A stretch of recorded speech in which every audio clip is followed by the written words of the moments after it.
Naam, hujambo na karibu katika runinga uipendayo ya Echoes of Fate, runinga ambayo imeendelea na iliyojengwa na mabingwa, japokuwa haikuwa rahisi. Ikiwa ni siku ya Alhamisi tarehe 25 mwezi wa 6 mwaka wa 2026. Hii ni runinga mahali na ambapo mawazo hubadilika na kugusa maisha. Keti kitako sebuleni mwako ni kujuze kwa kina, na hiki ni kitovu cha habari za kuaminika, maabara ya uchaguzi na masuala mbalimbali. Ila kwanza tuanze na vidokezo. Mkasa wa moto kushuhudiwa katika shule ya upili ya wasichana ya utumishi huko Gilgil.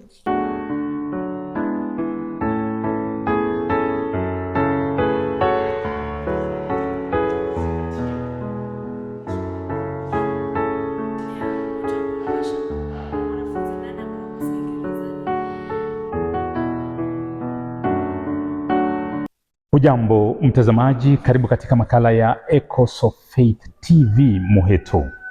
Ni mimi host wako George Chacha, nikiwa na binti mmoja ambaye ni mmoja wao katika mitambo hizi za Echoes of Fate TV Muheto. Mnamo wiki chache tu zilizopita tuliwapoteza watoto wasichana 16. Sasa hivi tunavyoongea wasichana wa8 wako gerezani ama wako kwenye seli, kesi zao za mauaji zikiendelea. Katika mazungumzo haya tutakuwa tunashiriki na kujadili ni nini kinaweza kuwa kinapitia katika mioyo ya wazazi ya wasichana walioteketeza wenzao. Pengine ujitambulishe na tuweze kuanza mjadala huo. Kwa majina naitwa Zakina Wankuru. Mimi ni mwanafunzi katika shule ya upili ya Mtakatifu Alberto huko Ulanda, na ni mzaliwa wa hapa Muheto. Napenda ushiriki nasi na watazamaji wanaotutazama, ni ulipataje taarifa? Maana ulikuwa shuleni, matukio ya huzuni, matukio ya kutisha, ya kuogofya, pale ambapo wasichana takriban, ilisemekana wasichana 9 lakini wamepunguza 8, walipowateketeza, ama inasemekana, sababu kesi kingali kiko mahakamani, hawajapatikana na hatia, lakini wanashukiwa kuteketeza wenzao 16 hadi kufariki. Ulipataje taarifa hii? Naam, mimi kama mwanafunzi, kwanza kwa sababu ni mara yangu ya kwanza kusikia taarifa hiyo, nilishtuka sana, kwa sababu ni kitu ambacho kinatisha. Kwanza sio kawaida mwanafunzi kuwa mwanafunzi mwenzako, kwa sababu wanasema ukiwa kwa upanga nawe utakufa kwa upanga. Na niliposikia taarifa hiyo, mimi pamoja na wenzangu tulitulia kama dakika 5. Alafu mulitulia kama dakika 5 hivi? Ndio. Kwa mshtuko? Ndio. Tuliposikia taarifa hiyo, na tulishauriwa sana na walimu tusiweze kujifunza kutoka kwa wanafunzi wenzetu kwa kufanya tukio kama hilo shuleni, na si vizuri kumuua mwenzako bila sababu. Lengo la mjadala huu ni sisi kuweza kushiriki, tulifikaje pale? Ni nini kinachokuwa kinasukuma watoto, kimsukume mwanafunzi, kimpe msukumo ule hadi kumteketeza mwenzake? Sababu wanafunzi wale hawakuangamizwa na majambazi, hawakuangamizwa na watu wa nje, waliangamizwa na watu katika hiyo shule. Ndio. Wanafunzi ambapo kwa muda usiokuwa mrefu naamini mahakama itaweza kutupa ukweli ni akina nani walihusika katika kesi, katika uchomaji ule wa shule. Na umesema kwamba mlishtuka, wanafunzi wengi shuleni, mkaweza kutulia kwa dakika kama 5. Na jaribu kutafakari kwamba pengine kimya kilitanda mlipokuwa mnaambiwa taarifa hii. Mliambiwa mkiwa wapi? Darasani, kwenye pengine assembly, mlikuwa wapi? Tuliambiwa tukiwa kwenye gwaride. Kwenye gwaride? Ndio. Na mwalimu mkuu. Mwalimu mkuu. Wewe mwenyewe binafsi moyoni mwako swala hili lilikuguza vipi? Pengine ukaweza kushiriki nasi. Na mimi mwenyewe binafsi nilidhani kama nilikuwa naota, kwa sababu ni mara yangu ya kwanza kusikia shule imechomwa samani. Shule imechomwa na wanaohusika katika kuchoma shule ni wanafunzi. Kwa kweli ilikuwa ni swala la kutisha sana. Mimi si mwanahabari tu hapa nyumbani, na pia wanasema pia kansala uko shuleni. Kwa hiyo nilichukua hatua ya kuzungumza na wenzangu na wanafunzi wenzangu kutoka darasa moja hadi lingine. Nikaweza kuwashauri jinsi ya kujitunza na jinsi gani ya kutatua matatizo. Unajua, sio vizuri kuchukua hatua mkononi, ni vizuri kaweza kuzungumza na wengine ili tatizo hizo liweze kutatuliwa. Mpendwa mtazamaji, unaitazama Echoes of Faith TV hapa Muheto, kanisa la First United Methodist Church. Zakina, unafikiria watoto wale waliofanya kile, maana pengine walikuwa na jambo wewe kwa mtazamo wako, maana umesema kwamba wewe ni peer counselor wa pale shuleni, unahisi ni misukumo kama gani zinaweza zikawasukuma watoto hadi waweze kutekeleza unyama ule ambao kwa kweli hauwezi kukubalika kwa lolote lile? Kwa sababu mimi ni peer counselor, wanasema kwa vile ambavyo nimeweza kutathmini, nimeweza kugundua kwamba unakuta muda mwingi wanafunzi huwa wasikizwi na walimu wao. Unakuta wanafunzi wanataka hili, lakini walimu wanawasukuma wafanye hili. Na muda mwingine unakuta wanafunzi ambao wamekaa shuleni muda mrefu unakuta wamechoka sana na shule. Sasa unakuta ili waweze kutoka hapo shule lazima wafanye jambo. Ndio maana unapata muda mwingi wanachukua hatua ambazo ni mbaya, kama kuchoma shule ikiwa mmoja ya sababu. Na ndio maana nilitangulia kusema kwamba kuliko kuchukua hatua mkononi, ni vizuri kaweza kuzungumza na wenzako, ukashiriki na mwalimu, ukashiriki na mwenzako, ndio ili uweze kupata suluhisho kwa tatizo lako. Naam. Zakina ameweza kutafakari jambo moja muhimu sana, kwamba watoto wanapata msukumo pengine katika hali ya maisha, pengine wamekuwa shuleni pale kwa muda mrefu, pengine hawajaweza kushiriki na familia zao kwa muda mrefu. Vile vile wazazi tumeweza kushuhudia shule nyingine ambazo haziruhusu wazazi kuwatembelea wanao hadi siku ya visiting day. Shule nyingi ziko na visiting day mara moja kwa tamu ama kwa muhula. Zingine zinakuwa na visiting day pengine mara moja kwa mwezi.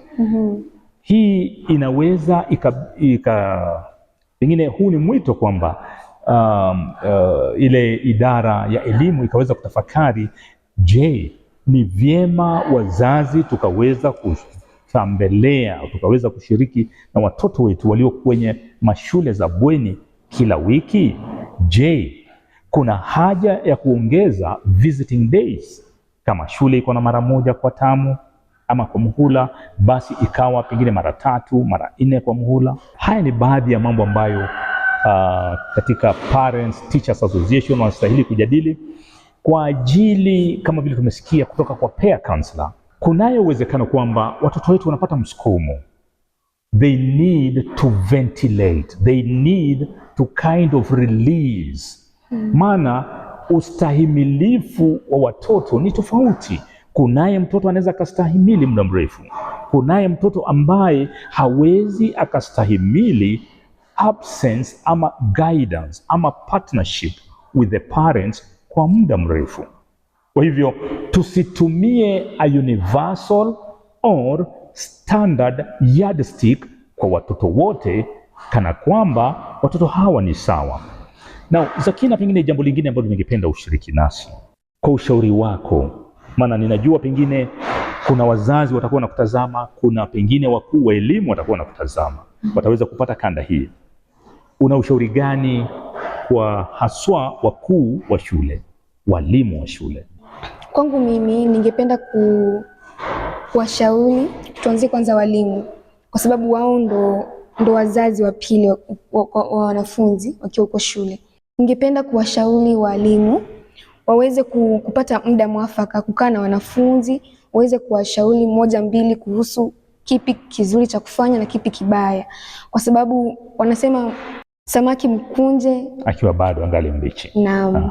Kwa hiyo ni vizuri ukaweza kumweleza jinsi gani ya kufanya kitu fulani, jinsi gani ya kutekeleza na kwa wakati upi. Kwa wanafunzi wenzangu niseme, kwa sababu mimi pia ni mwanafunzi. Ndivyo. Na ningependa kuwashauri wanafunzi wenzangu waweze kutumia muda wao kwenye vitabu, kwa sababu lengo kuu unapoenda shule ni kusoma. Na kuwashauri pia, wakati ambapo unajisikia kufanya kitu kibaya, hebu jaribu kukumbuka familia yako. Labda ukikumbuka familia yako nyumbani, labda unaweza kuacha kufanya kitu kibaya, na pia kuchagua marafiki wazuri. Zakina amenena jambo moja muhimu sana, na haswa hili ni jambo ambalo pengine wanafunzi wanastahili waipate kwa ukubwa mno. Kabla utende jambo, kabla uichome ama uwashe kile kiberiti, tafadhali fikiria familia yako, fikiria kule unakotoka, sababu uharibifu utabebwa na wazazi wako. Uharibifu ule utakupeleka wewe hasara.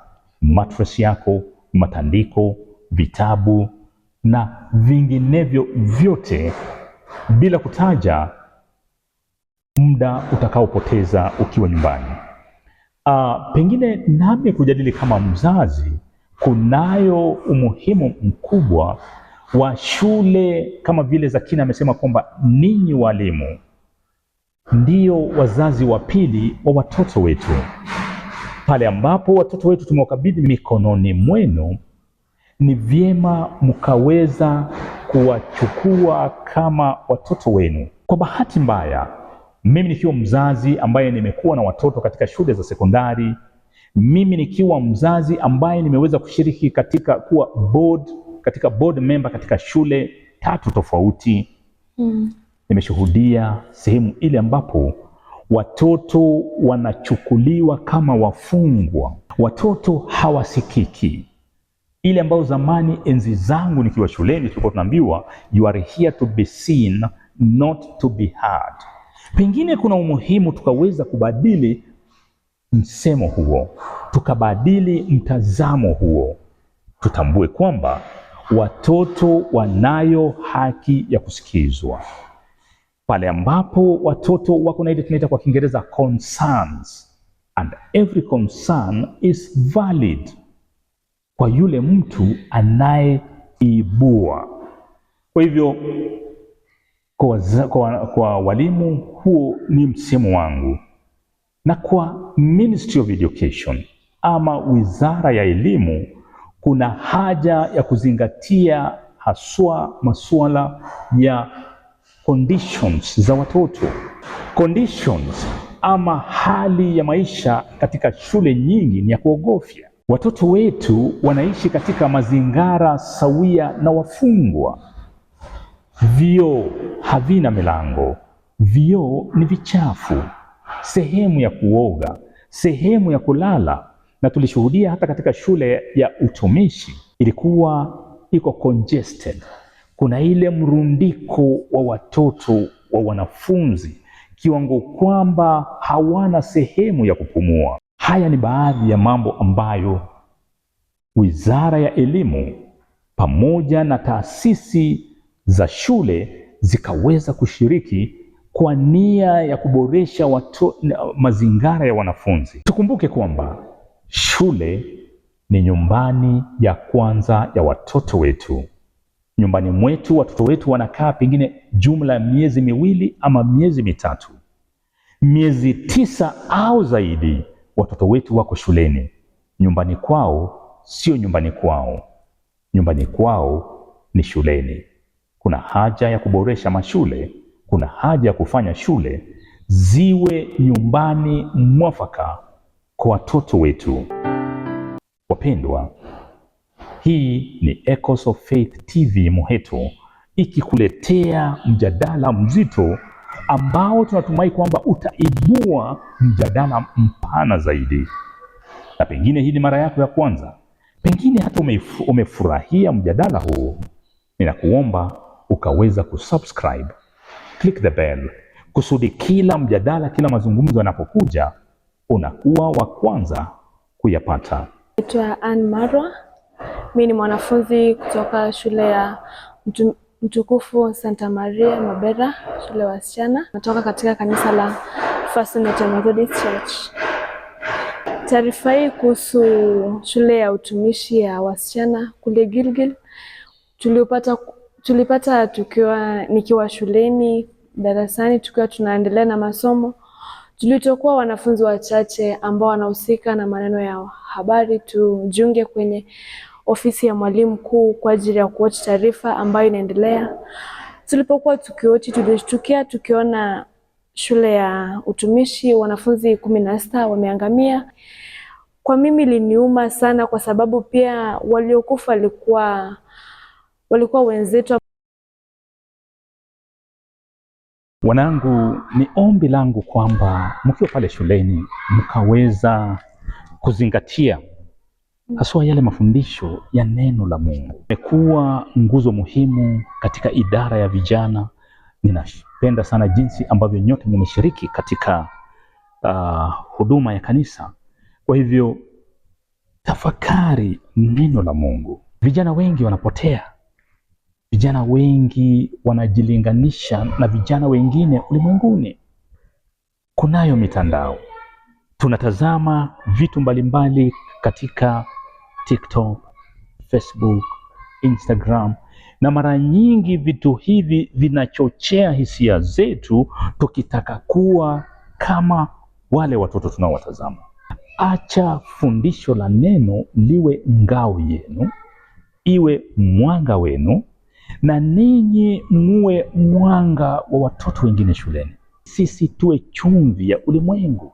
Sisi tuwe mwanga, mshumaa wa maisha. Shuleni wazazi tunapeleka watoto wasome na sio watuletee hasara. Ni uchungu pale ambapo mzazi anabidi alipe takriban hadi shilingi 30,000 kugharamia uharibifu ambao watoto wamefanya. May both of you be the shield, the light of your fellow youth. Na Mungu awasaidie wanangu. Basi asanti kwa kujumuika nasi. Imekuwa ni mimi wako baa mkubwa George Chacha na Zakina Wankuru. Asanti sana na Mungu akutende mema. Hadi wakati mwingine, kwaheri.